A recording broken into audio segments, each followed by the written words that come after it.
আসসালামু আলাইকুম, সবাই কেমন আছেন? আশা করি সবাই ভালো আছেন। আসুন আমাদের ডক্টর ইউনূস স্যার ভাষণ দিচ্ছে, দেশবাসী, আমরা সবাই শুনে আসি। আপনাদের সামনে আজ উপস্থিত হয়েছি অত্যন্ত ব্যথিত হৃদয়ে।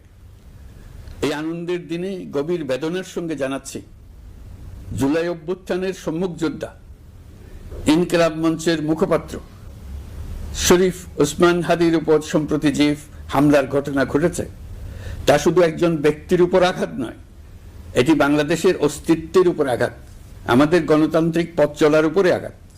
শরীফ ওসমান হাদি বর্তমানে সংকটাপন্ন অবস্থায় চিকিৎসাধীন।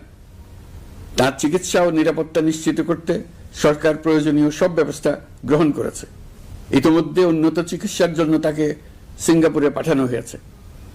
আপনারা তার জন্য মহান আল্লাহ তাআলার কাছে অন্তরের অন্তঃস্থল থেকে দোয়া করুন। সরকার এই ঘটনাকে অত্যন্ত গুরুত্বের সঙ্গে দেখছে। ঘটনার সঙ্গে জড়িতদের প্রাথমিকভাবে চিহ্নিত করা গেছে। আমি দেশবাসীকে আশ্বস্ত করতে চাই, যারা এই ষড়যন্ত্রে জড়িত তারা যেখানেই থাকুক না কেন, তাদের কাউকে ছাড় দেওয়া হবে না। আমি পরিষ্কারভাবে বলতে চাই, পরাজিত শক্তি ফ্যাসিস্ট টেররিস্টদের এই অপচেষ্টা সম্পূর্ণভাবে ব্যর্থ করে দেওয়া হবে। ভয় দেখিয়ে, সন্ত্রাস ঘটিয়ে বা রক্ত ঝরিয়ে এ দেশের গণতান্ত্রিক অগ্রযাত্রা কেউ থামাতে পারবে না। আপনাদের প্রতি আহ্বান জানাই, সংযম বজায় রাখুন, অপপ্রচার বা গুজবে কান দেবেন না। ফ্যাসিস্ট টেররিস্টরা যারা অস্থিরতা সৃষ্টি করতে চায়, আমরা অবশ্যই ঐক্যবদ্ধ হয়ে তাদের মোকাবেলা করব, তাদের ফাঁদে পা দেব না।